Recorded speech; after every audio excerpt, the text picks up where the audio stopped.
Hello everyone, welcome to Step Up Academy. I'm Vana Narain, your educator for English language. और जैसा कि आप देख रहे हैं मेरे साथ आ गया है फिर से प्यारा सा गोलू मोलू सा क्यूट सा पैंडा।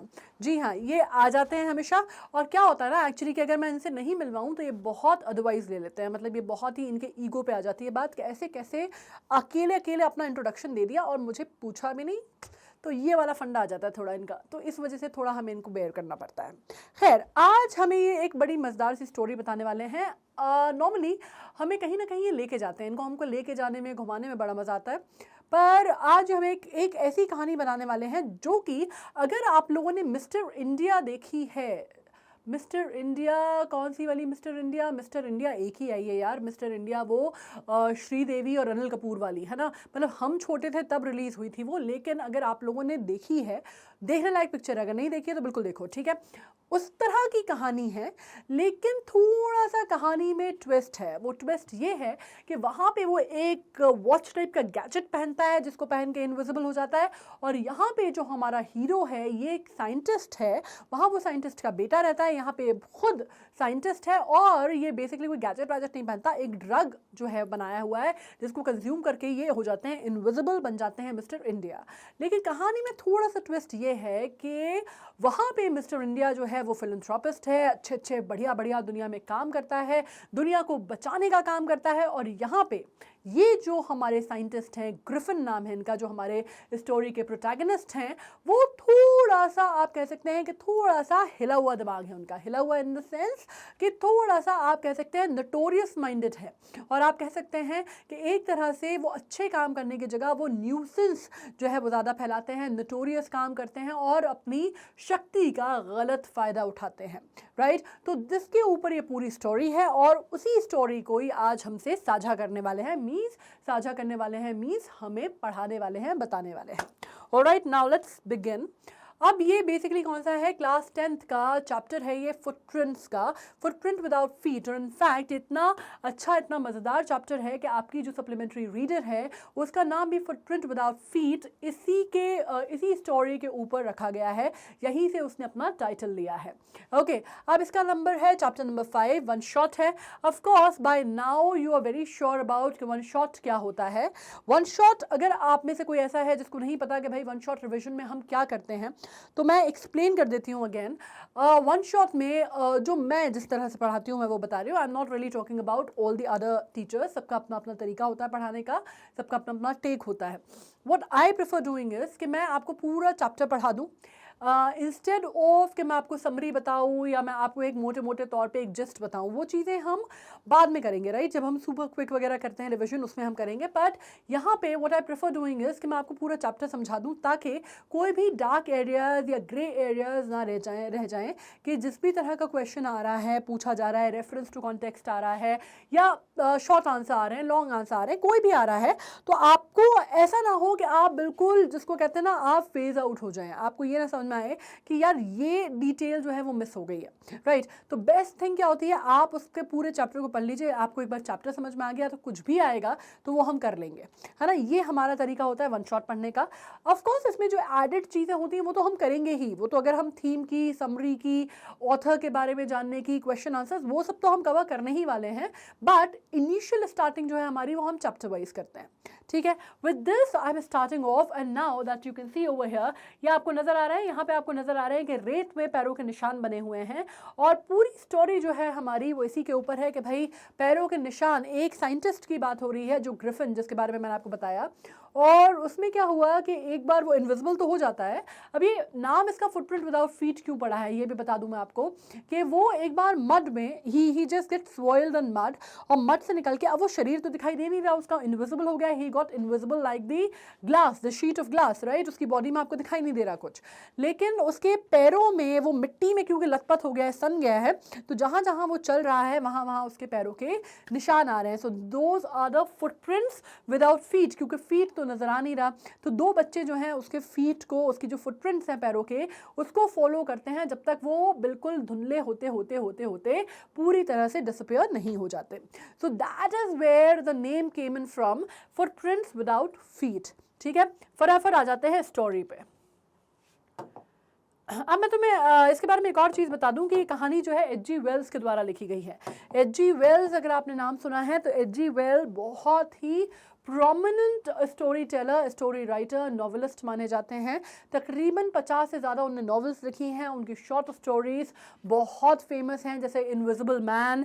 और सबसे फेमस तो अगर आपने सुना होगा, नॉर्मली जो वर्ल्ड की जो सबसे बेस्ट सेलर किताबें होती हैं उसमें एक नाम आता है the time machine. The time machine H.G. Well द्वारा लिखी गई है, तो उसी का आप कह सकते हैं कि बहुत ही प्रोमिनेंट ऑथर हैं जिनका काम है। तो आप जिनका काम पढ़ रहे हैं उनकी राइटिंग में, उनकी उनकी जो लिखावट है उसमें आपको उनकी जो फाइनेस है वो आपको नज़र आएगी। ठीक है, तो आप स्टार्ट करते हैं। The two boys started in surprise at the fresh, muddy imprint of the pair of bare feet. What was a barefooted man doing on the steps of the house in the middle of the London, and where was the man? अब जैसे मैंने कहा कि शुरुआत कहाँ से हुई कि दो बच्चे जो हैं, दो लड़के जो हैं, वो फुट स्टेप्स जो हैं वो फॉलो कर रहे हैं, but they are not able to figure out where the man is, और किसके कदमों के निशान हैं वो पता नहीं चल पा रहा है। ठीक है, the two boys started in surprise at the fresh muddy imprints of the pair of bare feet. What was the barefooted man doing on the steps of the house in the middle of the London, and where was the man? मतलब क्या हुआ कि दो लड़कों ने कहाँ से start की, बहुत सरप्राइज में। फ्रेश मडी इम्प्रिंट्स मतलब अभी अभी जो ताज़ा ताज़ा पैर जो सने हैं मिट्टी में उसके निशान हैं। ठीक है, और बेयर फीट मतलब जूतों के निशान नहीं है, वो नंगे पैरों के, नंगे कदमों के निशान है। ठीक है, और इसका बात हो रही है कि वो, अब सबसे बड़ी सरप्राइजिंग चीज़ ये है कि एक बेयर फुटेड आदमी, नंगे पैर घूमने वाला आदमी घर के किसी स्टेप्स पे क्या कर रहा है, वो भी लंदन के बीचों बीच। ठीक है, और सबसे बड़ी बात जो दूसरा जो सबसे महत्वपूर्ण सवाल है वो ये है कि वो व्यक्ति कहाँ गया जिसके पैरों के निशान है, where was the man? As they gazed, a remarkable sight met their eyes. A fresh footprint appeared from nowhere. अब जैसे ही वो उसको करीब से देख रहे हैं, वो दोनों लड़के, वो देखते हैं कि वो एक अजीब सी चीज़ वो महसूस करते हैं कि भाई ये फ्रेश फुटप्रिंट तो हैं, लेकिन ये कहाँ से बनते जा रहे हैं, किसके पैरों के निशान है, ये समझ में नहीं आ रहा। ऐसा लग रहा है कि बिल्कुल आसमान से, हवा में ये जो निशान है वो बन गए हैं। ठीक है, नाउ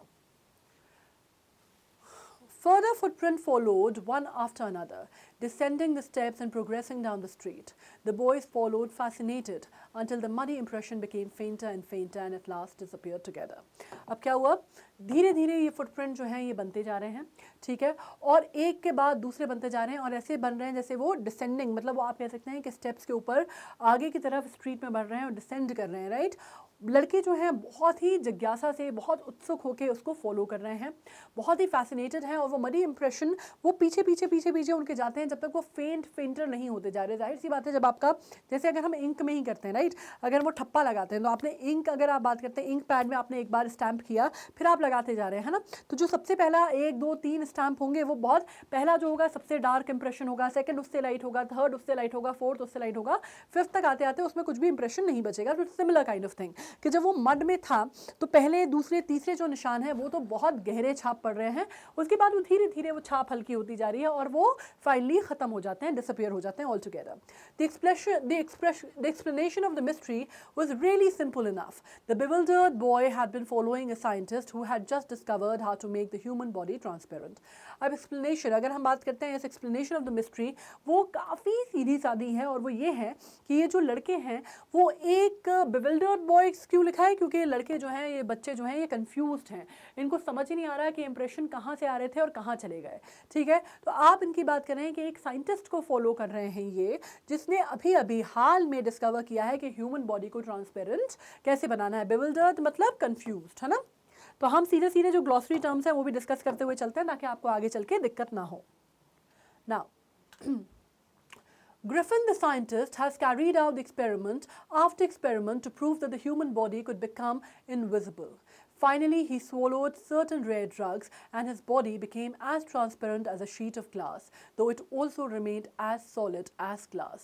अब इसमें एक और चीज़ आती है कहानी में, वो ये आती है कि ग्रिफिन जो हमारा साइंटिस्ट है यहाँ पे, उसने बहुत सारे एक एक्सपेरिमेंट के बाद दूसरे एक्सपेरिमेंट के बाद तीसरा एक्सपेरिमेंट किया है ये साबित करने के लिए कि ह्यूमन बॉडी जो है वो ट्रांसपेरेंट बन सकती है। ठीक है, उसने फाइनली जब उसने ये फॉर्मूला इजाद कर लिया, ठीक है, तो उसने क्या किया, सोलो किया एक रेयर टाइप का ऐसा ड्रग उसकी बॉडी में जिसने उसकी बॉडी को, उसके शरीर को ट्रांसपेरेंट बना दिया as a sheet of glass, ठीक है। लेकिन वो अभी भी, उसकी बॉडी जो है वो ट्रांसपेरेंट तो हो गई, उसको देखा तो नहीं जा सकता, लेकिन वो अभी भी, उसका फिजिकल स्ट्रक्चर अपनी जगह पर है, ठीक है। मतलब वो अभी भी मजबूत भी उतनी ही है जितना सॉलिड ग्लास होता है। मतलब अगर आप उसको देखेंगे नेकेड आई से तो आपको दिखाई नहीं देगा, लेकिन वो बाकी उसके जो फंक्शंस हैं वो सेम है। मतलब अगर आप छुएंगे तो आपको बिल्कुल वैसे ही महसूस होगा जैसे किसी आदमी को छुआ जाता है, या अगर वो कोई और काम कर रहा है तो बिल्कुल वैसे ही फील होगा जैसे कोई नॉर्मल आदमी अपने नॉर्मल कोर्स में काम करता है, राइट। तो ये चीज़ आपको समझ में आ रही है यहाँ पे, ठीक है, कि सिर्फ बॉडी जो है वो ट्रांसपेरेंट हुई है, which a naked eye can not see, that is it, otherwise all the functions remain the same. पहली चीज़। दूसरी बात, यहाँ पे हमारा प्रोटैगनिस्ट जो है ग्रिफिन, उसका इंट्रोडक्शन हो चुका है, उसकी एंट्री जो है वो हो चुकी है। Now Brilliant scientist though he was, Griffin was a rather a lawless person. अब यहाँ पे आपको ग्रिफिन का कैरेक्टर जो है वो बताया जा रहा है कि of course he was a brilliant scientist. Brilliant scientist नहीं होता तो ऐसा rare ड्रग वो कहाँ से बनाता जिसको खा के आदमी इनविजिबल हो सके, राइट। ये आपको समझ में आ रहा है that he was rather a very brilliant scientist, but he was a lawless man. Lawless man मतलब जो कि कायदे कानून की फिक्र नहीं करता, राइट, या जो अबाइड नहीं करता लॉ से। Now this is a very very dangerous situation, जिसको आप कहते हैं ना कि बंदर के हाथ में उस तरह पकड़ाने वाली बात हो गई कि भाई उसको लॉ की परवाह नहीं है, वो अबाइड नहीं करता लॉ से, वो किसी की परवाह नहीं करता, चिंता नहीं करता, और पावर्स उसके पास इतने सारे हैं। तो अब वो कैसे क्या उसको मैनिपुलेट करता है, किस तरह से उसको एक्सप्लॉइट करता है अपनी पावर को, इसके ऊपर कहानी होगी, ठीक है। ये चीज़ हमें यहाँ पे समझ में आ गई। Now His landlord disliked him and tried to eject him. मतलब क्या कि जहाँ पे वो रहता है वहाँ पे उसके जो मकान मालिक हैं वो उसको पसंद नहीं करते और उसको घर से निकालने की कोशिश करते हैं। In revenge, Griffin set fire to the house. और आप सोचिए कि वो कितना लॉलेस है कि उसके घर वाले, जहाँ पे वो रहता है मकान मालिक, वो उसको पसंद नहीं करते, उसको घर से निकालने की कोशिश करते हैं। तो वो गुस्से में बदला लेने के लिए, उसके अंदर सेंस ऑफ रिवेंज इतना ज़्यादा है कि वो बिना सोचे समझे उस घर को आग लगा देता है, ठीक है। अब to get away without being seen, he had to remove his clothes. अब पता चलता है कि भाई उसको वहाँ पे बिना पकड़ाए या बिना पकड़ में आए, ठीक है, तो उसको निकलना होता है। तो क्या करता है, वो अपने पूरे कपड़े उतार देता है, ठीक है, ताकि उसके कपड़े जो हैं, उसके कपड़े तो दिखाई देंगे, शरीर नहीं दिखाई देगा, कपड़े दिखाई देंगे, राइट। तो अपने पूरे कपड़े जो है वो उतार देता है। Now, thus it was that he became a homeless wanderer without clothes, without money and quite invisible. तो अब क्या होता है फाइनली कि गुस्से में काम करता है अपने कपड़े, क्योंकि अगर उसको वहाँ से निकलना है लोग उसको पकड़ लेंगे, पुलिस पकड़ लेगी तो अपने पूरे कपड़े उतार देता है। अब आप समझ सकते हैं कि लंदन जैसी जगह पे, जो कि बहुत ठंडी जगह है कंपैरेटिवली, राइट, अगर आप बात करते हैं तो वहाँ पे वो ऐसी जगह पे, अब ना उसने घर में तो खुद ही आग लगा दी, कपड़े भी उतार दिए, अब ना उसके पास घर है ना कपड़े हैं, और ऑफकोर्स वो अब इनविजिबल है और पैसा भी नहीं है, ठीक है। तो ये आपको समझ में आता है कि होमलेस वॉन्डरर मतलब जो अब एक तरह से आप बात करते हैं जिसके पास घर द्वार कुछ नहीं है, आप बंजारे की लाइफ जी रहे हो, भटक रहे हो, ठीक है। Until he happened to step in some mud and left footprint as he walked. तो अब क्या हुआ, जब तक उसके पास कुछ भी नहीं था, अब वो गलती से कहीं मिट्टी का ढेर या कहीं पे था जिसमें वो पड़ गया उसके पैर, और उसके बाद फिर वो वॉक कर रहा है। तो ये जो चीज़ें हुई हैं जिसके बारे में हमने बात की, जो पिछले स्लाइड में था, कि वो लड़के जो है वो सिर्फ फुटप्रिंट देख पा रहे हैं without feet. Alright, now he escaped easily enough from the boys who followed his footprint in London, but his adventures were by no means over. He had chosen a bad time of the year to wander about London without clothes. It was midwinter, the air was bitterly cold, and he could not do without clothes. Instead of walking about the street, he decided to slip into the big London store for warmth. अब क्या हुआ कि चलो ठीक है, अब जो उसकी प्रॉब्लम है वो तो समस्या उसकी दूर हो गई कि थोड़ी देर बाद उसके फुटप्रिंट्स के निशान आना बंद हो गए, तो वो बच्चे जो हैं, लड़के जो हैं, वो वहाँ से भाग गए। लेकिन अब उसकी समस्याएं जो हैं, लेकिन वो यहाँ पे ख़त्म नहीं हुई। क्यों नहीं हुई? क्योंकि उसने ये जो अपनी जो पूरा जो कांड उसने किया है ना, इसको करने के लिए जो उसने समय का चुनाव किया वो बहुत गलत किया। जैसे मैंने कहा कि लंदन है, ठीक है, लंदन में और स्पेशली आपने मिड विंटर्स का समय उसने ये चूज़ किया अपने ये सब कारनामे दिखाने के लिए। तो अब इतना ज़्यादा ठंडक थी, इतनी ज़्यादा पियर्सिंग बिटर कोल्ड होता है वहाँ पे कि आप वहाँ पे विदाउट क्लोथ्स घूमना अफोर्ड ही नहीं कर सकते, राइट। तो अब instead of walking on the street, तो वो क्या करता है यार कि ऐसे एकदम जिसको आप बोलते हैं ना नेकेड बॉडी, आप कैसे घूम सकते हो इतने ठंड में, क्योंकि बाकी सब चीज़ें ठीक है दिखाई नहीं दे रही बॉडी, लेकिन आपको एक चीज़ तो समझ में आ रही है कि आपको दिखाई नहीं दे रही बॉडी, लेकिन आपको महसूस तो हो रही है ना ठंडक, तो वो चीज़ तो चेंज नहीं हुई है, तो उसको महसूस हो रही है ठंडक। अब क्या हो रहा है कि इसमें क्या करता है, वो बिग लंदन स्टोर में चला जाता है, एक बहुत बड़ा सा मॉल जैसा है, शॉपिंग मॉल, जिसमें वो चला जाता है किसी कपड़े वपड़े किसी चीज़ के जुगाड़ में या किसी चीज़ की खोज में, कि कोई चीज़ ऐसी मिल जाए उसको जो अपनी वार्मथ से उसको मतलब कुछ मिल जाए ओढ़ने के लिए, पहनने के लिए, ताकि ये जो ठंड से वो एकदम काँप रहा है वो चीज़ खत्म हो। ठीक है ना। Closing time arrived, and as soon as the doors were shut, Griffin was able to give himself the pleasure of clothing and feeding himself without regard to expense. अब बंद होने का जो मॉल है उसके बंद होने का टाइम आ गया, और जैसे ही डोर जो है वो शट हो रहे थे, ग्रिफिन अपने आप को एक प्लेजर ऑफ क्लोथिंग, अब जैसे ही बंद हो रहा था, अब क्या हुआ कि मॉल बंद होने का टाइम आ गया, लोगों के घर जाने का टाइम आ गया, अब वो ये कर सकता था कि जो खाने की चीज़ है वो खा सकता है, या कपड़े वपड़े जो भी है वो ओढ़ सकता है, पहन सकता है। ठीक है ना। अब उसको किसी भी एक्सपेंस में आप कह सकते हैं कि उसको कोई खर्चा नहीं करना पड़ेगा, अब वो अपने आप को फीड कर सकता है। He broke open boxes and wrappers and fitted himself out with warm clothes. Soon, with shoes and overcoat and the wide-brimmed hat, he became a fully dressed and visible person. अब क्या हुआ basically, अब उसने क्या किया, कपड़े खोलना उसने चालू किए, और पता चला उसने बॉक्सेस ओपन किए, रैपर्स हटाए, और उसने अपने आप को गर्म कपड़ों से पहनना, मतलब जो गर्म कपड़े हैं उसने पहनना चालू किया। ठीक है, उसने बाकायदा जूते पहने, उसने ओवरकोट पहना, वाइड ब्रिम्ड हैट लगाई। तो अब बेसिकली बात यह हुई कि ठीक है शक्ल सूरत हाथ पैर नहीं दिख रहे, लेकिन एक बॉडी का पूरा आपके कपड़े वपड़े सब कुछ नजर आ रहे हैं ना, तो अब वो बाकायदा विजिबल आदमी की तरह दिखने लगा। नाउ अब उसका हम बात करते हैं as a visible person. In the kitchen of the restaurant, he found cold meat and coffee, and he followed up the meal with sweets and wine taken from the grocery store. Finally, he settled down to sleep on the pile of quilt. अब कपड़ों का इंतजाम हो गया, अब खाने का क्या करें, तो किचन गया रेस्टोरेंट के, तो वहाँ उसको कुछ कोल्ड मीट या कोल्ड कट्स मिले। वहाँ पे नॉर्मली आप यूरोपियन खाने में आपको कोल्ड मीट या कोल्ड कट्स बहुत मिलते हैं। ठीक है, तो कोल्ड कट्स मिले उसको, और कॉफ़ी थी। फिर फाइनली वो आता है कि ग्रॉसरी स्टोर था जहाँ पे वो गया था, तो वहाँ पे कुछ वाइन थी, कुछ स्वीट्स थे, तो बेसिकली उसका खाने का रात में इंतजाम हो गया। तो अब now he had clothes to wear and he had good food to eat, he had a sumptuous food to eat.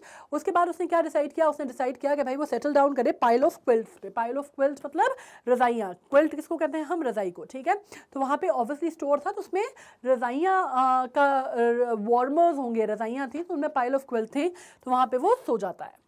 Now, if only Griffin had managed to wake up in the good time, all might have been well. अगर सिर्फ वो timely उठ जाता, ठीक है, तो शायद सब कुछ चीज़ें जो हैं वो अंडर कंट्रोल होती हैं या नॉर्मल होती हैं। As it was, he did not wake up until the assistant were already arriving next morning. अब लेकिन हुआ क्या कि वो उठ नहीं पाया टाइम पे। ठीक है, वो जो गर्माहट थी, वार्मथ थी, क्विल्ट की, रज़ाई की, हा, तो उसमें बढ़िया से वो सोया जो, तो वो सोता ही रह गया। मतलब दूसरे दिन जब वो असिस्टेंट और दुकान में लोग वो गाना चालू हुए, तब तक भी वो सो ही रहा था। ठीक है, until the assistant were already arriving next morning. When he saw a couple of them approaching, he panicked and began to run. अब क्या हुआ कि जैसे ही उसने देखा कि यार ये लोग आ गए हैं, असिस्टेंट वगैरह आ गए हैं, तो वो एकदम से पैनिक हुआ और भागना उसने चालू किया। अब हुआ ये कि जब भागने की उसने चालू की, couple of them approaching, they naturally gave chase. जाहिर सी बात है कि वो दिखाई तो दे रहा था, है ना, तो वो अब दिखाई दे रहा था, तो जो जहाँ वो भाग रहा था, लोग जो है उसके पीछे पीछे भाग रहे थे। In the end he was able to escape only by quickly taking off his newly found clothes. तो लास्ट में क्या हुआ, ये भागते भागदौड़ जो चल रही है, तो इसमें फाइनली अब वो बच नहीं सकता था, तो उसने क्या किया, अपने जो न्यूली फाउंड क्लोथ्स थे, जो उसने बढ़िया से जूते और ओवरकोट और हैट वगैरह पहनी थी, सब कुछ एक एक करके उतार के उसने फेंका, और जैसे ही वो फेंका तो फिर तो वो पूरी तरह इनविजिबल हो गया, तो फिर वहां से वो निकल भागा। लेकिन अब इसमें क्या हुआ, जैसे मैंने कहा कि लंदन का टाइम था, बहुत ठंड के दिन थे, और ठंड के दिन में उसने बहुत ही गलत समय जो था अपनी एक्टिविटी या कारनामे के लिए चुना था। So once more he found himself invisible but naked in the chill January air. तो अब फाइनली क्या हुआ कि बच के तो निकल गया वहाँ से, और एक बार उसने देखा तो भाई वो बच भी गया, निकल भी गया, सब कुछ हो गया। लेकिन अब उसने फिर से क्या रियलाइज़ किया कि वो भाई जनवरी की ठंड में, कड़कड़ाती हुई ठंड में, लंदन की ठंड में वो इनविजिबल था, बच गया था लोगों से, लेकिन फिर से नेकेड था। ठीक है, तो मतलब अगर वो ऐसे ही घूमता रहा तो वो तो बाकी तो ठीक है, लोग उसको मारे ना मारे, वो ठंड में ही मर जाएगा। तो ये वाली सिचुएशन आ गई उसके साथ। Now This time he decided to try the stock of the theatrical company in the hope of finding not only clothes but also something that would hide the empty space above his shoulders. Shivering with cold, he hurried to Drury Lane, the center of the theatre world. अब क्या हुआ कि अब इस time पे उसने सोचा यार कि वापस तो नहीं जाया जा सकता है ना, वापस जाएंगे तो फिर वही झंझट है। तो इस बार वो सोचता है कि एक काम करते हैं, थिएट्रिकल कंपनी का स्टॉक जो है वो चेकआउट मारते हैं, ठीक है। और उसने कहा कि इस बार मैं ऐसा कुछ करता हूँ कि मुझे सिर्फ कपड़े ही ना मिले पर मुझे कुछ ऐसा भी मिल जाए जो मेरा ये धड़ के ऊपर का जो एम्प्टी स्पेस है उसके शोल्डर के अबव की उसको भी कवर कर सके। Shivering with cold he hurried to Drury Lane, the centre of the theatre world. अब जल्दी जल्दी करते हुए, शिवरिंग मतलब ठंड से कांपते हुए, वो पहुंचता है ड्ररी लेन, जो कि आप कह सकते हैं एक थिएटर कंपनी का हब है, ठीक है। He soon found a suitable shop. He made his way invisible upstairs and came out a little later wearing bandages around his forehead, dark glasses, false nose, big bushy side whiskers and a large hat. अब यहाँ पे क्या हुआ, अब वो चला गया, ठीक है। उसने एक suitable shop उसको मिल गई जहाँ पे उसके डिस्गाइज का काम हो सकता था। अब उसने क्या किया, he made his way invisible, अब उसने अपना वे जो है इनविजिबल किया upstairs and came out a little later wearing bandages around his forehead। अब उसने क्या किया, वो नीचे आया और उसने देखा कि उसने बैंडेजेस वगैरह पहनी हुई हैं around his forehead, dark glasses, जिसमें डार्क ग्लासेस पहना हुआ है, वो एक फॉल्स नोज लगाई हुई है उसने, बिग बुशी साइड विस्कर्स हैं उसके, ऐसी मूछे लगा के, और बड़ा सा हैट पहन के वो नीचे आया, ठीक है। To escape without being seen he callously attacked the shopkeeper from behind, after which he robbed him of all the money he could find. उसके बाद क्या हुआ कि उसको लगा कि यार अब मैं बिना देखे एक काम कर सकता हूँ। उसने क्या किया, कैलसली उसने अटैक किया जो शॉपकीपर है और उसको क्या किया, लूट की, और जितना उसके पास पैसा था, जितना वो ले सकता था, जितना भी पैसा वो ढूंढ सकता था उस दुकान में, उसने सारा का सारा चोरी कर लिया, ठीक है ना। Eager to get away from the crowd in London, he took a train to the village of Iping, where he booked 2 rooms at the local inn. अब क्या हुआ, अब उसने सोचा कि एक काम करता हूँ, मैं लंदन शहर से मुझे कहीं दूर जाना चाहिए, ये यहाँ पे इतने कांड मैं कर चुका हूँ कि अब यहाँ से जाना भागना ही बेटर रहेगा। तो वो जाता है, एक ट्रेन लेता है और ट्रेन लेके वो पहुँचता है एक छोटा सा जो विलेज या आप कह सकते हैं कंट्री साइड में, और वहाँ पे एक लोकल इन, मतलब छोटी सी कोई एक जो होटल्स होती हैं, जो बहुत बड़ी होटल्स नहीं होती हैं, मतलब आप एक तरह से आप कह सकते हैं छोटी छोटी जो होटल्स होती है, एक छोटी सी होटल में उसने रूम ले लिया, ठीक है, 2 रूम लिए उसने। The arrival of the stranger at the inn in winter was in any case an unusual event. A stranger of such uncommon appearance set all tongues wagging.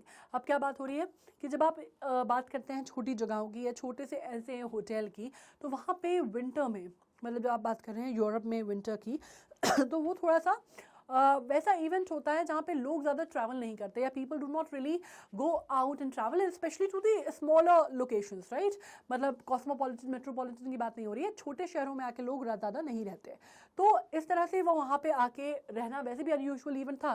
दूसरी बात, अगर आप बात करते हैं कि वो जो उसने पूरा अपना जो हुलिया कर लिया था, वो इतना स्ट्रेंज सा, इतना अजीब सा कर लिया था कि लोग वैसे भी उसके बारे में बात करने लगे। टंग्स वैगिंग मतलब कि लोगों के जो मुंह चलने लगे, है ना, टंग्स वैग करना मतलब बातें होने लगी पीछे।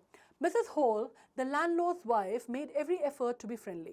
अब यहाँ पे वो जो इन में जहाँ के रुका है यहाँ पे, तो मिसेस हॉल जो है, जो लैंडलॉर्ड जहाँ पे रुका है, वो उनकी जो वाइफ है, वो काफ़ी उन्होंने कोशिश की कि वो बड़ी फ्रेंडली बात कर सकें या फ्रेंडली टॉक्स कर सकें, ठीक है। But Griffin had no desire to talk and told her, my reason for coming to Iping is a desire for solitude. I do not wish to be disturbed in my work. Besides, an accident has affected my face. तो अब क्या होता है कि वो बात करने की कोशिश करती थी फ्रेंडली होने की, लेकिन ग्रिफिन ने बात अपनी सीधे से कह दी कि देखो ऐसा है कि मेरा जो रीज़न है यहाँ पे आने का, ठीक है, आइपिंग आने का, वो ये है कि मैं सॉलिट्यूड में रहना चाहता हूँ, थोड़ी शांति में रहना चाहता हूँ, मुझे आपसे दोस्ती करने में या कोई ये जो हमारा जो आप कहते हैं ना सोशल कॉन्टैक्ट बढ़ाने में मेरी कोई दिलचस्पी नहीं है। ऑलराइट, मैं यहाँ पे आया हूँ ताकि मेरे काम में किसी भी प्रकार का कोई विघ्न ना पड़े, कोई डिस्टर्बेंस ना हो, और दूसरा मैं वैसे इरिटेटेड हूँ, एक एक्सीडेंट में मेरा जो चेहरा है वो काफ़ी बिगड़ गया है ना। अब वो कहीं ना कहीं मेकअप कर रहा था, बिकॉज उसने जो डिस्गाइज रखा था that was not a very normal disguise. वो समझ में आ रहा था that this is a odd looking strange kind of a man, right. So he was just trying to kind of justify that. Now Satisfied that her guest was an eccentric scientist, and in the view of the fact that he had paid her in advance, Mrs. Hall was prepared to excuse his strange habit and irritable temper. अब क्या हुआ कि भाई ठीक है, जब उन्होंने ये बात बोली कि मैं अकेले रहना चाहता हूँ ये वो, तो मिसेस हॉल जो है वो भी समझ गई कि भाई ये थोड़ा सा पागल सा कुछ सनकी सा साइंटिस्ट लगता है, अपना काम करने आया है और एडवांस अपन को दे ही दिया है तो अपने को क्या करना है. तो she was kind of satisfied कि हाँ ठीक है, इसको पीस दे दो, इससे ज़्यादा घुलने मिलने की जरूरत नहीं है, सनकी सा साइंटिस्ट अपने काम कर रहा है, this is it fine. Eccentric मतलब सनकी सा, ठीक है. एंड इन द फैक्ट उसने एडवांस में अपना पूरा पैसा भी दे दिया था. तो मिसेस हॉल अब एक्चुअली इस वजह से मिसेस हॉल ने ज़्यादा लोड नहीं पाला और उन्होंने कहा कि ठीक है, थोड़ा सा अजीब उल जलूल हरकतें करता है या अजीब सा थोड़ा सा चिड़चिड़े सा नेचर का है, लेकिन ठीक है चलेगा, अपने को अपना पैसा मिल गया, अपने को और क्या करना है. तो ये उनका एटीट्यूड था. But the stolen money did not last long and presently Griffin had to admit that he had no money, that he had no more ready cash. He pretended, however, that he was expecting a check to arrive at any moment. अब क्या हुआ कि अब वो जो चुराया हुआ पैसा था वो ख़त्म हो गया, ठीक है. और इसके बाद क्या हुआ कि अब उसके पास कोई चारा नहीं था सिवाय इसके इस बात को मानने के कि वो बोल दे कि भाई मेरे पास और पैसा नहीं है, ठीक है. तो उसने जाके वो उनको बोला कि मेरे पास और पैसा नहीं है, लेकिन उसने एक स्टोरी कुकअप कर दी कि मेरे पास फ़िलहाल तो पैसा नहीं है, लेकिन मेरा एक चेक आने वाला है जो कि किसी भी समय आ सकता है, कभी भी आ सकता है, और जैसे ही आएगा मतलब मैं आपको पैसे दे दूंगा, ठीक है. Shortly afterward, a curious episode occurred. Very early in the morning, a clergyman and his wife, awakened by noises in the study. Creeping downstairs, they heard the chink of money being taken from the clergyman's desk. अब क्या होता है, shortly afterward, थोड़े दिन बाद एक अजीब सा क्यूरियस सा एपिसोड जो है वो हुआ, ठीक है. बहुत सुबह, बहुत एकदम इसको बोलते हैं तड़के सुबह, है ना, very early in the morning, clergy man और उनकी वाइफ जो है वो धीरे नहीं मतलब एक बहुत ज़ोर से नीचे आवाज़ आई कहीं, और अजीब सी ऑकवर्ड सी आवाज़ थी. उस आवाज़ से उनकी नींद खुली, चौंक के वो उठे और देखते हैं कि डाउन स्टेयर्स, जैसे ही वो झाँक के जागते हैं, धीरे धीरे कदमों से नीचे जाते हैं, डाउन स्टेयर्स देखते हैं कि पता नहीं कहाँ से आवाज़ आ रही है. तो वो देखते हैं कि अजीब सा चिंक ऑफ मनी, तो देखते हैं कि एक आवाज़ जो है, पैसा निकाला जा रहा है क्लर्जीमैन के डेस्क से, वो चीज़ उनको समझ में आती है. Now without making any noise and with the poker grasped firmly in his hand, the clergyman flung open the door. Surrender! अब क्या हुआ कि आवाज़ ना हो, कोई भी आवाज़ ना हो, बहुत आहिस्ता से वो नीचे गए और जैसे ही वहाँ पे वो पहुँचे तो उन्हें poker grasp firmly in his hand, एक पकड़ के मारने की, जैसे अपन तैयारी करते हैं ना कि कोई चोर घुसा है, वो चक्का घुसा है तो आप इसको मार दोगे टाइप का घुसा, और उसने फ्लंग ओपन किया डोर का और उसने कहा सरेंडर, मतलब आप सरेंडर कीजिए अभी, ठीक है. Then to his amazement he realised that the room appeared to be empty. अब फिर वहाँ पे हुआ कि वो रियलाइज़ करता है कि कमरा तो बिल्कुल खाली है लेकिन आवाज़ तो आ रही थी, ठीक है.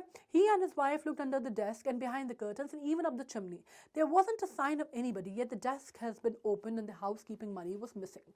पर वो देखते हैं, इधर उधर जाते हैं, देखते हैं, कुछ भी नज़र नहीं आता. मतलब चिमनी देखते हैं, चिमनी खाली है, आगे पीछे देखते हैं, कर्टन्स देखते हैं हटा के, कहीं कुछ नज़र नहीं आ रहा है, लेकिन कोई भी आदमी नहीं, किसी आदमी का कुछ दिखाई नहीं दे रहा, कुछ पता नहीं चल रहा. लेकिन एक चीज़ है कि डेस्क जो है वो खाली है, मतलब ये 100% कोई आया ज़रूर है घर के अंदर, ये उनका जो आप कह सकते हैं वहम है वो नहीं है. वो देखते हैं कि कोई भी किसी का साइन नहीं है, लेकिन डेस्क जो है वो ओपन है और जो भी घर खर्च का पैसा था, जो उनको चलाना था घर, वो पूरा का पूरा पैसा जो है वो गायब है, ठीक है. Extra ordinary affair, the clergyman kept saying for the rest of the day. Extra ordinary affair मतलब पूरे दिन वो क्लर्जीमैन यही बोलता रहा कि अजीब सी बात है, अजीब सी बात है, अजीब सी बात है, क्योंकि ऑब्वियसली ना उनको कोई आदमी तो दिखा नहीं, लेकिन पैसा उनके घर से चोरी हुआ है, तो ऐसा कैसे हो सकता है. सो ऑब्वियसली वो बहुत वियर्ड और बहुत ही अजीब सा था और क्लर्जीमैन दिन भर वही बोलते रहे. Alright, now but it was not as extraordinary as the behavior of Mrs. Hall's furniture a little later that morning. मतलब क्या कि चलो ठीक है, वो तो अब वो कहते रहे क्लर्जीमैन जो है कि भाई ये तो बहुत ही अजीब सी घटना है, ये तो अजीब सी घटना है, वो ठीक था. लेकिन फिर भी अगर आप कंपेरेटिवली देखते हैं तो उसी दिन में जो बाकी जो फिर अगर आप बात करते हैं मिसेस हॉल का, अगर आप जो घर का जो फर्नीचर है अगर आप उसका हुलिया देखें तो उसके हिसाब से वो फिर भी कुछ नहीं था, ठीक है. The landlord and his wife were up very early and was surprised to see the scientist's door wide open.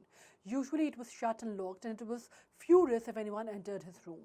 अब क्या हुआ कि अब बात ये हुई कि लैंडलॉर्ड और उनकी वाइफ मतलब मिसेस हॉल सुबह तड़के वो भी जल्दी उठ गए थे और उन्होंने एक बड़ी सरप्राइजिंग चीज़ देखी कि वो जो साइंटिस्ट का जो कमरा था, ग्रिफिन का कमरा था, उसका डोर जो था वो पूरा खुला हुआ है, सपाट खुला हुआ है।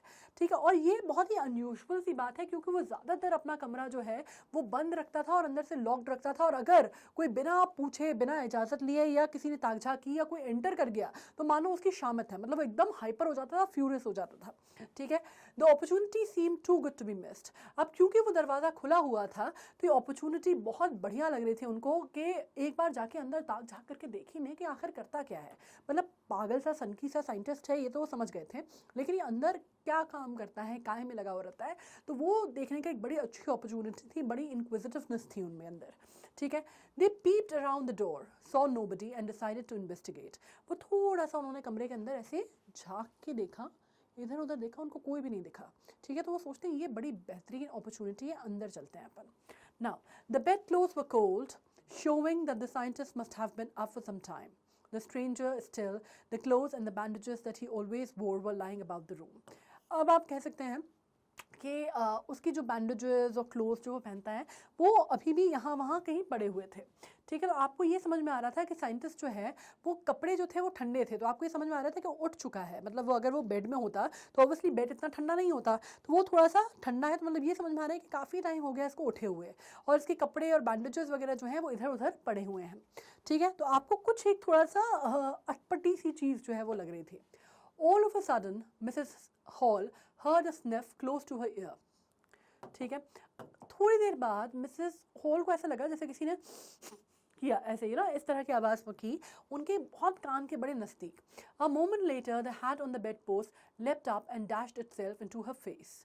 उसके बाद एक मिनट लेटर जो हैट पड़ा हुआ था बेड पोस्ट पे वो लीप किया और dashed into her face. Then the bedroom chair became alive, springing into the air charged straight at her, legs foremost, and she and her husband turned away in terror. An extraordinary chair pushed them both out of the room and then appeared to slam the locked door after them.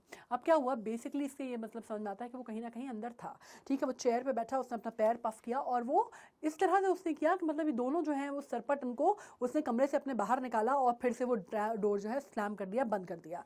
कुछ अटपटा था, कुछ समझ में आ रहा था कि कोई चीज़ है जो यहाँ पे ऑफ है, something is missing, something is completely of the track, है ना, मतलब कुछ नॉर्मल तो नहीं है, ये फील आ गया था। Mrs hall almost fell down the stairs in hysterics. मतलब उनको बिल्कुल अंदाज़ा ही नहीं था कि हो क्या रहा है, मतलब ये किस तरह से हुआ है कि कोई एकदम से आप कह सकते हैं कि एकदम हैट जो है वो बैठ गई उठ के, जो जो आर्म चेयर है वो मूव करने लग गई, तो ऑब्वियसली कोई भी आदमी एकदम पगला सा जाएगा, है ना, इवन हिस्टेरिक्स में आ गई वो। मतलब ऑलमोस्ट जब वो सीढ़ी उतर रही थी तो ऑलमोस्ट स्लिप डाउन हो जाती अगर वो, मतलब आप कह सकते हैं हिस्टेरिक्स में, उनको कुछ समझ में नहीं आ रहा था। She was convinced that the room was haunted by spirits. अब वो कन्विंस्ड थी इस बात से कि कहीं ना कहीं ऐसा लगता है कि जो रूम है, ये कमरा है, वो उनको अभी भी ये समझ में नहीं आया कि ये जो है ये शायद साइंटिस्ट जो है वो वहाँ पे था। उनको क्या लगा कि हो सकता है हमारे ही घर का ये जो कमरा है इसमें कोई भूत प्रेत आत्मा टाइप की कुछ रहती है, right, and that stranger had somehow caused these two enter into her furniture. और ने कहा और कहीं ना कहीं हो सकता है कि वो जो स्पिरिट है वही हमारी आत्मा जो है बन के हमारे घर के फर्नीचर के अंदर घुस गई है और इस वजह से हमारा फर्नीचर जो है वो ऑकवर्ड या ऑड बिहेव कर रहा है। ठीक है, my poor mother use to sit in that chair, she moaned, to think it should rise up against me now.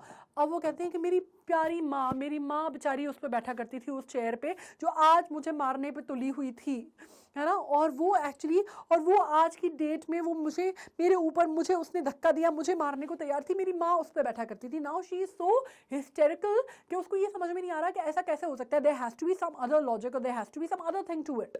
ठीक है, वो ये नहीं समझ पा रही है।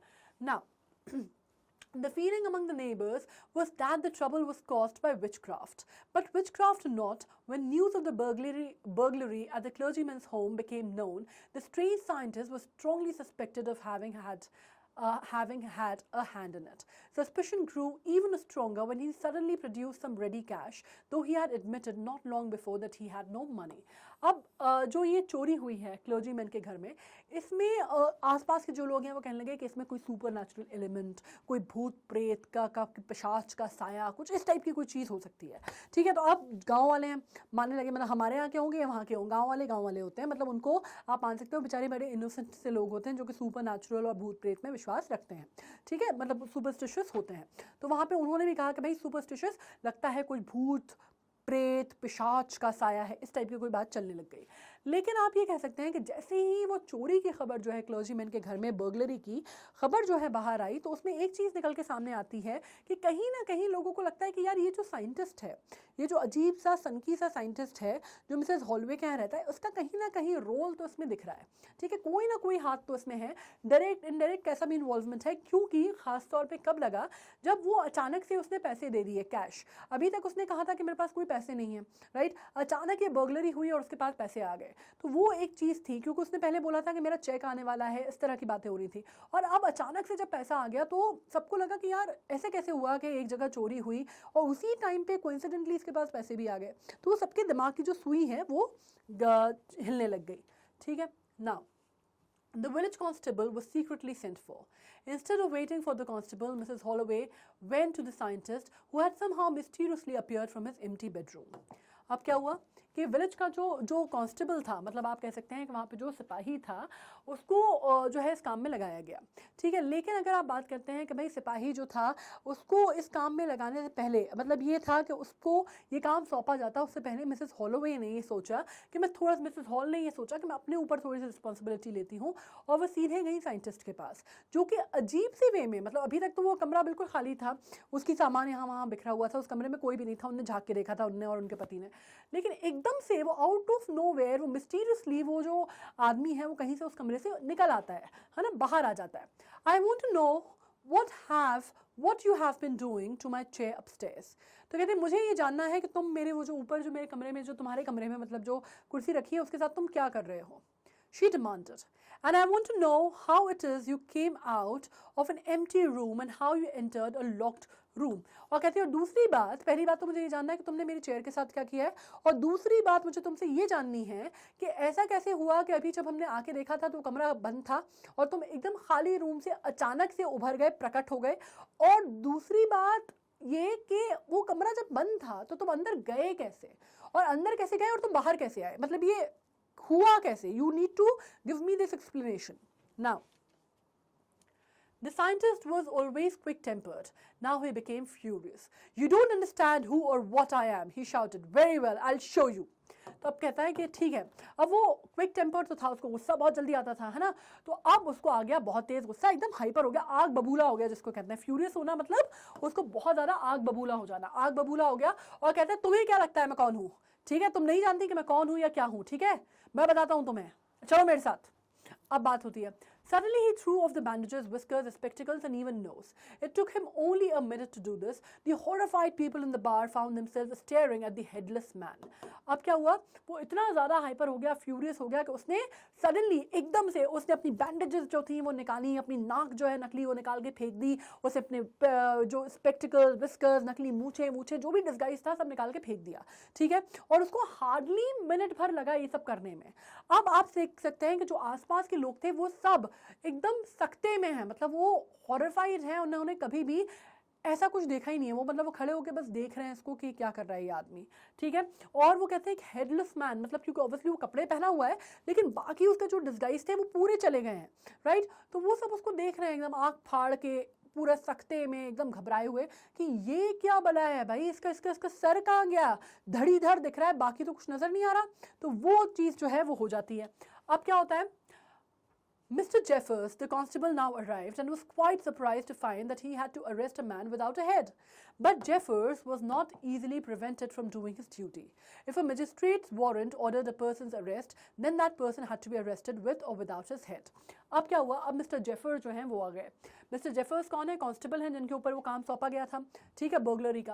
अब वो आए और वो बहुत ही ज़्यादा, वो खुद भी सकते में थे, घबराए हुए थे, सरप्राइज थे कि यार मैंने कभी लाइफ में ऐसे कोई बिना मुंडी वाला, बिना सर वाला आदमी तो आज तक अरेस्ट ही नहीं किया, तो ये तो कुछ अजीब व गरीब टाइप का केस लग रहा है। ठीक है, वो भी घबराए हुए थे, लेकिन अब वो बहुत ज़्यादा, लेकिन वो कहीं ना कहीं एक बहुत ही, जिसको आप कहते हैं ना, बहुत ही अपने कार्यबद्ध और कार्यनिष्ठ टाइप के आदमी थे। ठीक है, तो उन्होंने कहा कि अब अगर मजिस्ट्रेट का ऑर्डर आ गया है कि मुझे अरेस्ट करना है तो मैं अरेस्ट करूंगा, इससे कोई फर्क नहीं पड़ता कि उसका सर है या नहीं है। ठीक है, तो अब वो इस वाले मोड में आ चुके हैं। अब क्या हुआ, There followed a remarkable scene as a policeman tried to get hold of a man who was becoming more and more invisible as he threw off one garment after another. अब ये बहुत ही अजीब और गरीब टाइप की situation इसलिए थी क्योंकि अभी तक तो ये था कि भाई सर नहीं दिख रहा। ठीक है, अब सर नहीं दिख रहा, उसके बाद नेक्स्ट पॉइंट ये आया कि अब पुलिस वाले को एक ऐसे आदमी को पकड़ना था, या उसके ऊपर दायित्व था एक ऐसे आदमी को पकड़ने का जो कि धीरे धीरे गायब होता जा रहा है। मतलब धीरे धीरे वो डिसअपियर होता जा रहा है, और धीरे धीरे डिसअपियर होता जा रहा है मतलब जाहिर सी बात है कि वो दिख ही इसलिए रहा था क्योंकि कपड़े पहना हुआ था, बाकी तो वो इनविजिबल था। तो एक एक करके अपने कपड़े जैसे जैसे निकाल के फेंकता जा रहा था, उतना उतना शरीर का जो उसका हिस्सा था बॉडी का वो डिसअपियर होता जा रहा था। Right, so that was a very tricky and weird situation. Now, finally, a shirt flew into the air, and the constable found himself struggling with someone he could not see at all. और last में उसने क्या किया, अपनी shirt उतारी और ऐसे flung करके आसमान में, जिसको आप कहते हैं हवा में फेंकी। अब बहुत ही मुश्किल सिचुएशन ये हो गई कि अब पुलिस वाले को एक ऐसे आदमी को पकड़ना था जिसको वो देख ही नहीं पा रहा। ठीक है, जो नजर ही नहीं आ रहा है आंखों से, ये वाली सिचुएशन हो गई। Some people try to help him but found themselves hit by blows that seem to come from nowhere. अब कुछ लोगों ने, जो आसपास के लोग हैं, उन्होंने मदद करने की कोशिश की पुलिस वाले की, लेकिन फट फट उनके मुंह पे पड़ रहे थे मुक्के, कहीं लात, कहीं घूसे, कहीं सब कुछ, और ऐसे पड़ रहे थे, मतलब ऐसा लग रहा था पता नहीं कौन हवा में मार रहा है ना, क्योंकि दिखाई तो दे नहीं रहा था। आप रिवर्ट किसको करोगे, आप रिटेलिएट कहाँ करोगे, आप किसको पलट के मारोगे, कोई दिखना भी तो चाहिए मारने के लिए। बस हवा में ऐसा हो रहा था कि लोगों को पड़ रही थी बस, और उनको समझ में नहीं आ रहा था कि हमको किसको मारना है पलट के। तो ये सिचुएशन हो गई। अब इसके बाद क्या हुआ, in the end Jeffers was knocked unconscious as he made the last attempt to hold on to the unseen scientist. आखिरी में वो जेफर जो है बेचारा, आखिरी उसकी कोशिश पकड़ने की वो साइंटिस्ट को जो होती है उसकी बरत को धराशायी हो जाती है, क्योंकि आखिरी में वो बिल्कुल थक हार के वो इतना उसके ऊपर पिट जाता है बेचारा, वो इतने ब्लोज, इतनी वो हो जाती है उसकी कि वो बेहोश हो जाता है। Now, there were nervous, excited cries of, "Hold him!" But this was easier said than done. Griffin had shaken himself free and no one knew where to lay hands on him. अब लोग जो है हल्ला गुल्ला मचा हुआ है, chill पौ की स्थिति है, लोग कह रहे हैं पकड़ो उसे, पकड़ो उसे, लेकिन अब किसी को नहीं पता कि पकड़ो किसे, दिखे भी तो कोई, किसको पकड़े। ठीक है, और ग्रिफिन जो है ऑब्वियसली वो नजर आ नहीं रहा, उसके लिए भागना बहुत आसान काम है, क्योंकि हर आदमी चिल्ला रहा है कि पकड़ो उसे, पकड़ो उसे, और हर आदमी एक दूसरे पे अंदाजे में बस हवा में हाथ पैर चला रहा है, किसी को भी नहीं पता कि पकड़ना किसको है। ठीक है, तो उसके लिए ऑब्वियसली ग्रिफिन के लिए it was an easy escape. अब आपको यहाँ पे क्या पता चलता है, आपको ये पता चलता है, ये हो गई हमारी स्टोरी खत्म। अब हमें यहाँ पे क्या पता चलता है, हम बात कर लेते हैं कि ग्रिफिन जो है वहाँ से भाग निकलता है, क्या होता है क्या नहीं होता आगे का हमें नहीं पता। ठीक है, अब यहाँ पे हम देख लेते हैं कि स्टोरी, जैसे मैंने बताया, ऑथर के बारे में हमें ऑलरेडी जानकारी है, so I don't really think that we have to go into the details, lot of details. ठीक है, H.G. वेल्स, जिनका नाम है हर्बर्ट जॉर्ज वेल्स, इनका जन्म 21 सितंबर 1866 को हुआ था यूनाइटेड किंगडम्स में। ठीक है, इंग्लिश राइटर हैं, बहुत प्रोलिफिक राइटर हैं, बहुत सारे जॉनरास क्या होते हैं, अलग अलग आप सब्जेक्ट्स को जब आप कवर करते हैं तो उनको हम जॉनरास कवर करना कहते हैं। ऑलराइट, तो अलग अलग जॉनरास, बहुत सारे इन्होंने नॉवेल्स लिखे हैं, अप्रोक्सीमेटली 50 से ज़्यादा नॉवेल्स इन्होंने लिखे हैं। Right, short stories and work of social commentary, satire, biography and autobiography, मतलब इन्होंने बायोग्राफी भी लिखी है, जीवनियाँ भी लिखी है और अपनी आत्मजीवनी भी लिखी है, जिसमें से अगर आप बात करते हैं रिक्रिएशनल वॉर गेम के ऊपर भी इन्होंने बुक्स लिखी हैं। He is best remembered for his science fiction, अपने साइंस फिक्शन के लिए बहुत ज़्यादा जाने जाते हैं, जैसे ये स्टोरी जो आप पढ़ रहे हैं द इनविजिबल मैन, उसके अलावा द टाइम मशीन, जैसे मैं आपको ऑलरेडी बता चुकी हूँ। He died on 13 August 1946 in London. ठीक है, थीम क्या है, थीम हम पढ़ लेते हैं। The story is about the scientist who discovers how to make himself invisible. As he was afraid of being discovered in London, where he had committed some crimes, he runs away to the remote village. However, he runs out of money and resort to robbery using his advantage of invisibility. ये इसकी theme है। इसकी theme एक और ये भी है, अगर हम इसकी अंडरलाइन थीम की बात करते हैं, that when you have power, right, and when that power becomes absolute, and when you get something like this is a coercive power in the sense, जब आप बात करते हैं कि जिसमें कोई अंकुश नहीं रहता, निरंकुश पावर आपके हाथ में आ जाता है, या कोई इस तरह की चीज़ आपके हाथ में आ जाती है, you must use it for a betterment of the society or for the good things, instead of doing or using it for the notorious and these kind of causes, जिसमें आप कह सकते हैं कि ग्रिफिन अगर चाहता तो उसमें बहुत अच्छी भी काम कर सकता था, बहुत भले के काम कर सकता था, बहुत बेटर काम कर सकता था, जैसे हमारे मिस्टर इंडिया ने किया।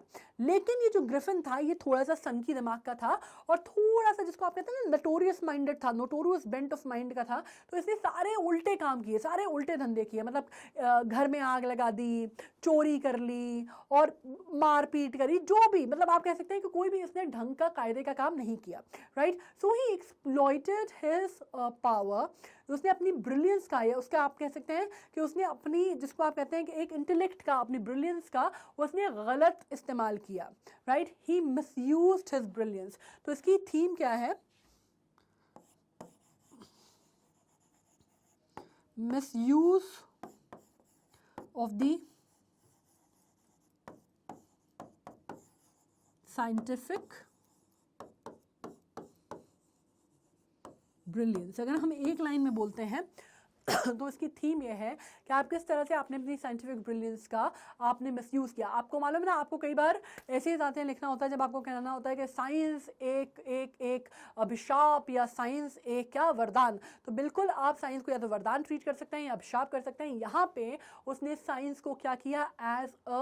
एज अ बेन यूज़ किया उसने, ठीक है, एक अभिशाप के तौर पे उसने इसको यूज़ किया। तो यहाँ पे एक सिंपल वे में आप थीम में ये भी कह सकते हैं कि जब आप कहते हैं he used his scientific temper as a nuisance और notorious in a notorious way for the nuisance that he created out of it, right. तो ये आपकी थीम हो गई।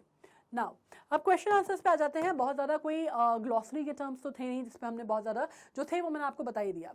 Griffin was rather a lawless person, as I said कि ये आपको explain करता है। इनिशियल जब हमने ग्रिफिन की बात की थी, this was the first thing that has really come up.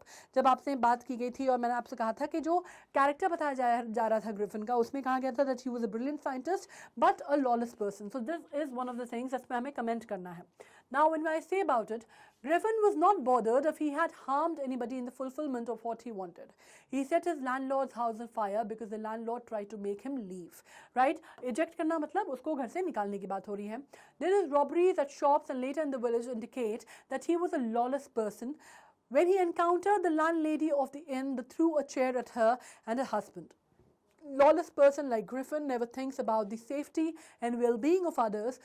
They are only concerned about themselves. And also अगर आप बात करते हैं, he was so furious and had the rage, जिसको आप कहते हैं ना fit of temper, जिसमें वो अपना भी नुकसान कर लेता है. So that is also one of the characters. Now how would you assess Griffin as a scientist? Of course he was a brilliant scientist, तभी उसने वो चीज़ की, लेकिन उसने अपने साइंस का इस्तेमाल सही चीज़ों में नहीं किया. So the answer would be Griffin is a brilliant scientist as he discovers how to make himself invisible, but he seems to enjoy the feeling of power which he gets out of his invisibility. The power to hurt anybody without getting noticed can give sadistic pleasure to some people. Now he was actually drawing a sadistic pleasure, right? He was not thinking about making anything good out of it. So that is one of the reasons the true scientist should make discoveries for the larger benefit of society, not just for his own benefit, and that is why he was not a responsible citizen. However, he was a brilliant scientist. तो आप यहाँ पे ये लिख सकते हैं that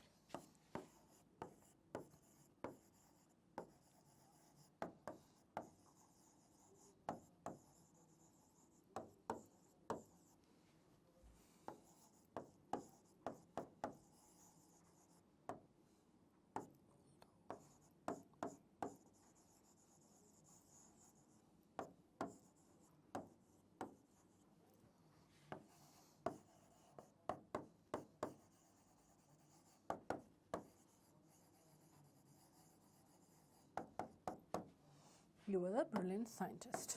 ठीक है, ये आपको समझ में आता है. Alright, और इसमें अगर आप ऐड करना चाहें तो आप ये भी देख सकते हैं that he was a lawless person and he was very furious by his nature, which was not a good thing for a scientist and not a good quality for a scientist to have. Right? He was impatient, he was lawless, and he was also very quick-tempered. So these are not very welcome qualities for a scientist to have. Now, how did Griffin try to become invisible? कैसे किया उसने? Try to become visible, all right, sorry. Griffin went into the shop in Drury Lane and heart of the theatre world with the aim of finding something to wear and became invisible. He emerged from the shop wearing bandages around his forehead, dark glasses, a false nose, bushy sideburns, and a large hat. Right? He was not trying to become visible as in, but वो actually उसको इतनी ज़्यादा ठंड लग रही थी that he did not have really the option to remain invisible for a long time. मतलब वो naked नहीं घूम सकता था in the cold of London winters. So that was one of the reasons. Now, Griffin was his own enemy. What typical trait of his character led to his downfall? वो अपना खुद का दुश्मन था, of course था, ठीक है? Griffin was truly his own enemy. He was short-tempered, violent and lawless, जैसे मैंने आपको कहा, ठीक है? ये तीन उसकी bad qualities हैं. Being a person prone to anger, the scientist proved to be the dangerous combination. He would attack without provocation, as he did to the Drury Lane shopkeepers. Despite being invisible, he was careless enough to be discovered. मतलब अगर आप सोचिए कि कोई आदमी भाई अगर invisible हो गया, उसके बावजूद अगर वो डिस्कवर कर लिया जा रहा है तो मीन्स ही वॉज बेवकूफ़ नहीं था वो, क्योंकि अगर वो बेवकूफ़ होता तो वो इतनी बढ़िया चीज़ नहीं बना पाता, इजाद नहीं कर पाता, लेकिन वो इतना ज़्यादा हेस्ट में काम करता था, हड़बड़ी में काम करता था, गुस्से में आ जाता था, वायलेंट हो जाता था, रेज में आ जाता था कि वो इस चीज़ का भी फ़ायदा नहीं उठा पाया पूरी तरह, ठीक है ना। अगर आप बात करते हैं क्लर्जीमैन के घर में भी आप कह सकते हैं कि वो पकड़ाया, अगर वो चाहता कोई आदमी जो इनविजिबल है और आप क्या चाहते हैं, राइट, तो आप बहुत आहिस्ता से भी वो काम किया जा सकता था, बिना किसी को पता किए भी वो काम किया जा सकता था, but he did not bother about any of those things. Thus, all of these character flaws, that is inexplainable anger, aggression, hostility, restlessness, vexation and uncontrollable behavior led to his downfall. आपको यहाँ पे जो words मैंने लिखे हैं, right, ये आपको words एक सिंपल से वे में समझ में आएंगे कि ये आप सिनोनिमस सेंस में यूज़ कर सकते हैं जब आप बात कर रहे हैं इम्पेशंस की, हॉस्टिलिटी की, रेज की, गुस्से की और ग्रीड की, वो सब कुछ आपको यहाँ मिल जाएगा. Now, how did Griffin steal money from the clergyman's house? How did he escape the arrest? कैसे किया उसने भाई? ये लास्ट का है ना, कंक्लूसिव है हमारा. Griffin came to live at village Iping. One day he ran short of money. He had to pay the rent to the innkeeper. He made himself invisible. He entered the clergyman's house. He took money from the desk. When he was taking away the money, the clergyman and his wife heard the sound. They came downstairs to look into the matter. They opened the door and looked into the room, but nobody was seen there. Griffin came back to his room and paid the dues to the landlady, but the neighbors suspected Griffin, right? So he was being careless about it. First things, Mrs. Hall called a policeman. He tried to arrest Griffin, but Griffin made himself invisible and escaped arrest. अब देखो इसमें क्या है कि ये हमारा answer है जो कि हमने एक संक्षिप्त में, जिसको हम कहते हैं कि आपने अब्रिज्ड फॉर्म में हमने लिख दिया, राइट. अब इस आंसर को अगर हमें बहुत लॉन्ग आंसर लिखना है तो हम इसमें पूरी कहानी लिख सकते हैं जितनी हमने पढ़ी चैप्टर में. अगर हम इसको शॉर्ट में लिख सकते हैं तो आप इसमें से कुछ पार्ट जो है एक्सट्रैक्ट करके शॉर्ट में लिख सकते हैं. बढ़ाना है तो ऑब्वियसली आप उसको बढ़ा सकते हैं, वो आपके ऊपर डिपेंड करता है. अगेन आपकी जो रिक्वायरमेंट है, आपको जितना नंबर का क्वेश्चन बोला गया है आपको उतने में ही स्टिक करना है, राइट. आपको बहुत ज़्यादा इधर उधर नहीं जाना है. आपको अगर उन्होंने कहा है कि आपको 40 वर्ड्स में लिखना है, 50 वर्ड्स में, तो आपको 50 वर्ड्स में लिखना है. आपको ओवरडू नहीं करना है अपना आंसर. तो आप इसको ध्यान रखिएगा. स्टोरी आपको पता ही है किस तरह से लिखना है, मोटे तौर पर मैंने आपको बता दिया. आप चाहें तो उसका स्क्रीनशॉट भी ले सकते हैं ताकि आपको ये पता चल जाए कि हमें क्या क्या एलिमेंट इंक्लूड करने हैं अपने आंसर में. Alright, now let's come to another one. Describe Griffin's adventure in the London store. अब ग्रिफिन का जो एडवेंचर है लंदन स्टोर में वो क्या है, देखिए. Griffin set fire to his landlord's house, then he took a drug and became invisible. ठीक है, but he had to remove his clothes. It was the middle of winter. The air was very cold. He reached the London store before the closing time. He entered the store. After some time, the store was closed. Now he was free. ठीक है, एक बार बंद हो गया store तो free था. Broke open किए उसने boxes and wrappers and he took out some clothes and wore them. उसने कपड़े वोर किए. उसके बाद उसने नेक्स्ट क्या किया, he was feeling hungry of course, so he went into the kitchen. He ate cold meats and had coffee. then even the wine that he took, even the sweets from the grocery store, right, वो भी आप लिख सकते हैं. And he lay on the pile of quilt. The next morning he did not get up on time, get up in time or time, जो भी आप लिखना चाहें. The shop assistant read, they found Griffin sleeping on quilt. He woke up and tried to run away. These servants ran after him. Griffin again had to take off his clothes to become invisible, so he did that and he became invisible once again. Thus he was able to save himself. So that was the entire आप कह सकते हैं drama जो वहाँ पे चला. ठीक है, उसकी बात हम यहाँ पे कर रहे हैं. Now with this we have finally come to an end of a very interesting chapter. I'm sure आपको बड़ा मज़ा आया होगा इसको पढ़ के. मुझे आपको सुनाने में बड़ा मज़ा आया. मज़ेदार सा चैप्टर था। हमें ये पता चलता है, काफ़ी कुछ हमने इससे सीखा कि भाई आपके पास अगर कोई पावर है या आपके पास कोई ऐसी चीज़ है जो कि आपको दूसरों से अलग करती है, तो आपको उसको कैसे बेटरमेंट के लिए यूज़ करना है, ना कि आपको ख़राब चीज़ों के लिए, राइट। अब आई एम साइनिंग ऑफ। ऑफकोर्स मुझे बताने की आपको ज़रूरत नहीं है कि स्टेप अप अकेडमी को आपको सब्सक्राइब करना है, अभी तक आई एम श्योर आपने कर लिया होगा। और मेरे साथ साथ कौन आपको बाय करने आ गए हैं? हमारे साथ साथ बात करने आ गए हैं ये भाई साहब, आ गए टाटा करने। कर लो भाई नमस्ते जल्दी से, वेरी गुड। ठीक है, अब इसने कर लिया नमस्ते, हम भी कर लेते हैं नमस्ते। आप रखिएगा अपना ध्यान, 10th का आ रहा है एग्जाम, पढ़ाई जो है फुल ऑन चल रही है। बाकी वन शॉट पे अपने सारे वीडियोस हो ही गए हैं तो कोई दिक्कत नहीं है। बाकी ये करते चलो, इससे ज़्यादा एक्स्ट्रा जो है आपको मेहनत करने की ज़रूरत नहीं है, सब कुछ इसी में कवर्ड है। ठीक है, I am signing off. You take care of yourself. Thank you so much.